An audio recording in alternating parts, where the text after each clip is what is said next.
Ladies and gentlemen, humans of the earth, put your hands together for Dr. Sabrina Jackson.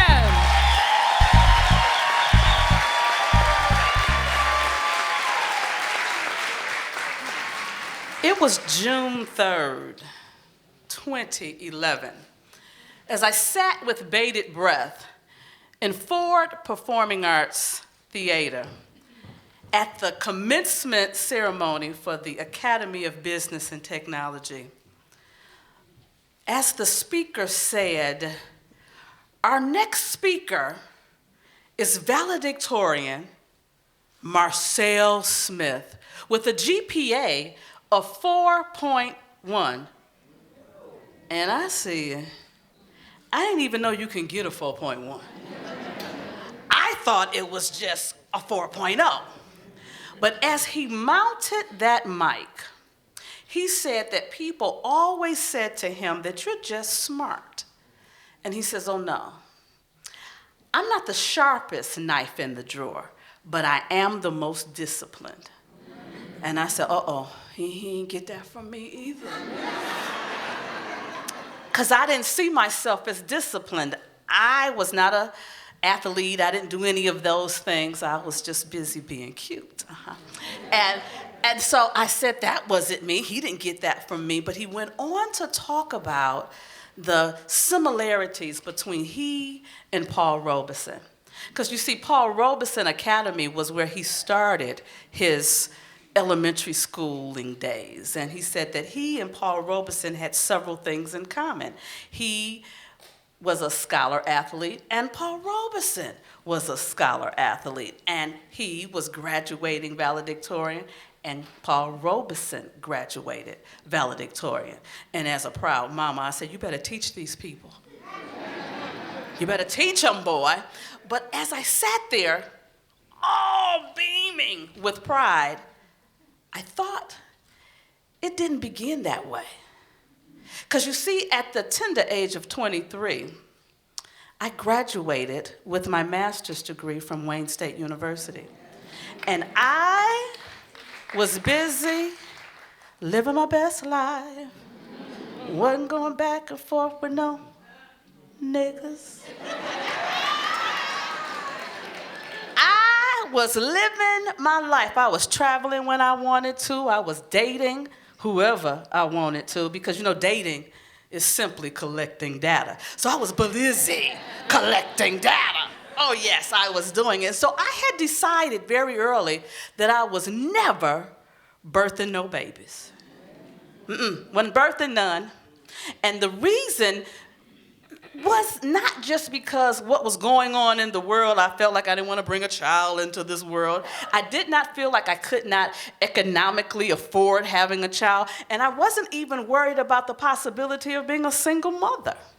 My one and only reason was that it was going to hurt. So I had decided that I was going to get with a man of one of three. One, a man who did not want children like me, or a man who already had children and did not want any more children because I would make an amazing stepmother, or a man who wanted children but he would be open to adoption, and so I still wouldn't have to birth no babies. So at this time, I am dating two men. At the same time, I was, yes. And while I was dating them in 1991, I had a major life crisis. See, my mother, who was my everything, my cheerleader, my greatest critic, the one who taught me how to stand up for myself and how to be a diva. Because my mother's name was Dorothy and we called her Diva Dot. Because all she wore was St. John. I didn't even realize that St. John had casual clothes. But my mother had a nervous breakdown. And when she had this nervous breakdown, I was a clinical therapist, so I was responsible for signing commitment papers. Devastated me. I couldn't sleep. I couldn't eat. My stomach was upset. If you saw me, I was at the point of tears because I was devastated, not only that this was happening to my mother, but that I felt guilty that I had to sign the papers. So the first night after this occurrence, I went out, well, let's just call him LG. When I went out with LG, I told him what was going on in my life, and he tapped me on my leg, and he says, oh, baby, I'm sorry to hear that, and went on to talk about something else. The next night, I went out with the second gentleman, and we'll just call him MS. MS, when I told him what was going on with my mother, he grabbed my hands, and I tell you, he prayed down heaven. And I said, oh, I've made a decision. Oh, I want a man who will P-R-A-Y for me and not a man who would P-R-E-Y on me. So I decided, I stopped seeing LG, and I got all in to MS. And I mean, we are hanging, we are traveling, we are doing our things, we are young and in love. And can I say we were knocking boots on a regular? And so this one particular day, he calls me and he says, come meet me at the advanced building when you get off work. And so I get to the advanced building, and the security guard says, are you Sabrina? Yeah, I am. He says, oh, he's waiting for you on the 3rd floor. So I get to the 3rd floor, and he's suited and booted. And he's standing in a jury suite with a jeweler and all these rings laid out on that black velvet, you know, the black velvet. And he says, I want to make you my wife. And I got to choose the diamond. And at that time, I chose a brilliant marquise-shaped diamond. And I could not wait to get to my mother's house, because let me tell you, his prayers did work. She was okay. And I ran to her to show her the ring, and the first thing she said was, oh, okay, the brother did all right. That's a good ring. And so we were planning our wedding for August 16th, 1992. Well, in May of that year, I had a monthly that was a little off. It was a little light. It was a little pink and not red. And I says, oh no, something's wrong. So I ran to the pharmacy and got a pregnancy test. I took the test and it came back negative. Okay, cool. So I keep on getting ready for my wedding. And so in June, the same thing happened. So this time I wasn't gonna chance it. I went to my doctor. The doctor gave me a blood test and it came back negative. Okay, cool. Keep on planning the wedding. The 3rd month, same thing. I went back to my doctor, and my doctor is one of my best friends, Dr. Margaret Betts. Love her, love her. She says, oh no, I'm sending you for an ultrasound. So I go, I'm getting the ultrasound, and you know, the tech can't tell you what's going on. So I'm looking at the screen while she's looking at the screen, and I see something in there, but I said, it can't be a baby, because I had 2 negative pregnancy tests. So I assumed it was a tumor. And that, oh my God, I may have cancer. And so I became all upset. I am thinking about the fact that now I have cancer. I'm getting married next month. My hair is gonna fall out. I gotta take chemo. I done worked myself in a frenzy. So I go to my doctor's office, and I'm sitting there waiting for her to come in, all upset. I mean, I'm a mess. And she comes in dancing. I'm gonna be your auntie. I'm gonna be your auntie. And I says, ooh, let me celebrate with her. Who's pregnant?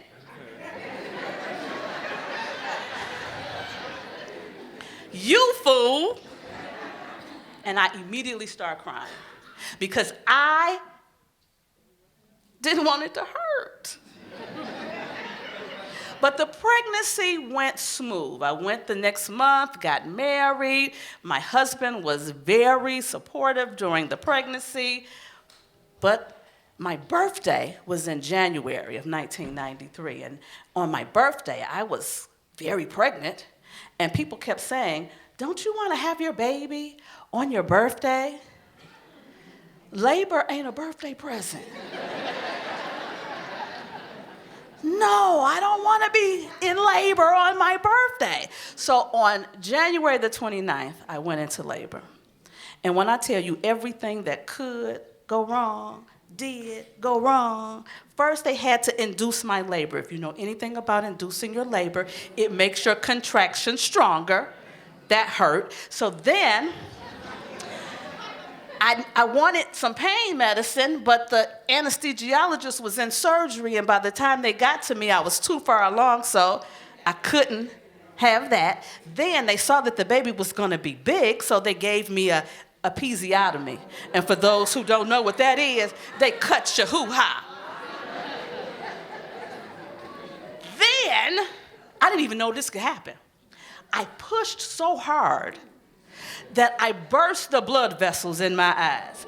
I had to go to the Kresge Eye Institute before they let me come home. So can I tell you, it hurt like hell.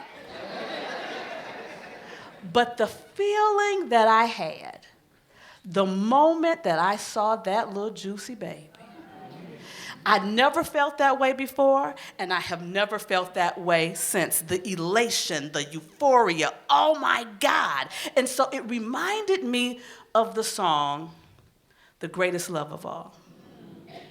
Because when Whitney Houston is singing that song and she says, the greatest love of all was happening to me, I thought about how the fact that the greatest love of all grew inside of me.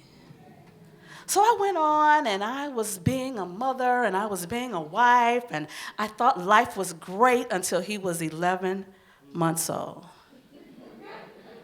When I came home from a business trip, and my husband left me. He left for another woman who he had been messing around with on his job, and she had a baby 3 months younger than our baby. And that baby had special needs, and so he thought they needed him more than we needed him. And so during this time, I'm crying every night. Oh my God, I was crying all the time. And so another crisis happened. His father was murdered. And so he called me and asked me to go to the funeral with him. Now, I'm thinking, this is a possibility for us to reunite. So I go to the funeral. He crying on my shoulder. He almost laying in my lap. It was a lot. After the funeral, we're at the repast. I'm taking my son to clean him up and get him ready to eat. He comes in the bathroom, and he says, I want to thank you for today, because my family doesn't even know that we're not together.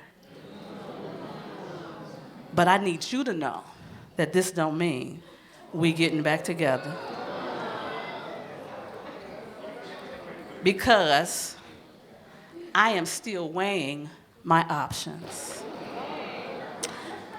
And so I felt like I was gonna cry. And I did not want to cry in front of his family and friends. So I gave the baby to my mom and my grandmother, and I hightailed it out of there.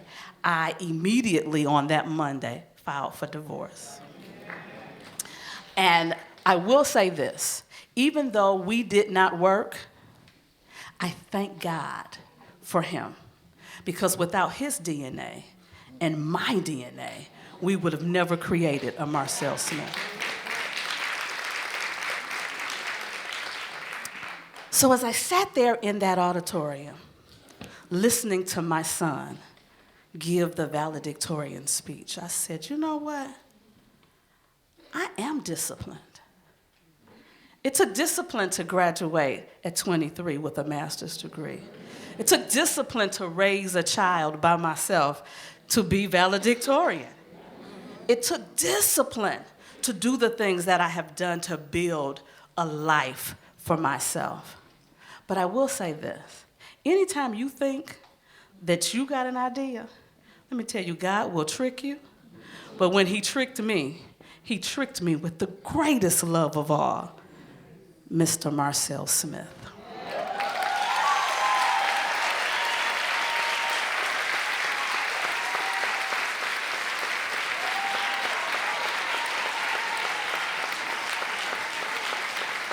I just appreciate you for being my mother and teaching me so many great people skills, lessons, and just loving me. As I always say, the quote from that movie, it's never been a day that I woke up where I didn't know somebody loved me. And I really appreciate you for that. And I want you to know that that is right back at you. It ain't that day you wake up that you don't know I love you. So have a great day and continue to keep changing people's lives. Thank you.